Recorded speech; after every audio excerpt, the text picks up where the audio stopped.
sort of Mr. WrestleMania moniker kind of started with what, for me, I feel like there's two quintessential WrestleMania runs for you, and both the 90s and the 2000s version of you had one. But, you know, you've always had great WrestleMania matches, but there's just something so special when you look at it chronologically to go to 10, 11, and 12 is just this, like, amazing trifecta where it's almost like at 10, you were given something, right? This isn't the main event yet, but you're going to be given something, and you took every possible thing you could and stole the show. And then you get to 11, and it's like, well, you'll get the title match, you'll get the main event, you get to work with Diesel, but it's not the last match on the show.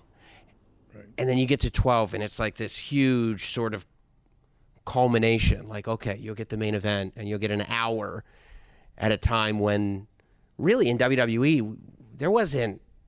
I remember as a child, I remember watching WrestleMania 12 and Roddy Piper getting in the ring and explaining the Iron Man match and going, I love wrestling more than anything in the world. I can't watch a match for an hour. Yeah, right, yeah. And then getting to WrestleMania and being like, what? That was the first time I realized maybe there's something to this. Maybe I can watch a match for an hour. Well, look, it was a huge undertaking for us as well. But again, that was the challenge. And again, as I've mentioned many times, oh, my goodness, not a better guy to be out there with than Bret, honestly. And I know everybody always dwells on our rivalry and our differences, but I think we both would agree, like, if we were going to be out there with somebody, we'd want to be out there with each other for sure, going through that. And it was. So I think to answer your question, it for me anyway, it was certainly a building and a confidence builder for me to go from 10 to 11 to 12. It's sort of that again, that coming of age. That's why we did the boyhood dream, because it was very real in that respect.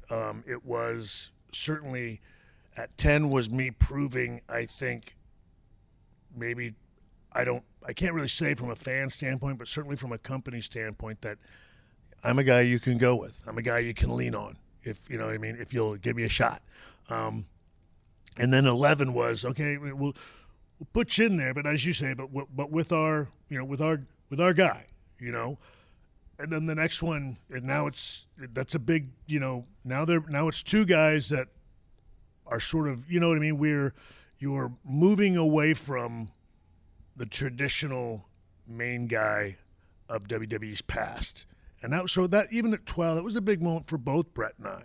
Yeah. And I'm sure it was, for him just, winning the championship. It was a very monumental time, I think in wrestling, and even, from a company standpoint, was he and I doing our best to show you that you didn't have to be one-dimensional with who held that championship title. We could, again, the audience was becoming so much more sophisticated and so much more appreciative of really sound wrestling and good stories and good matches.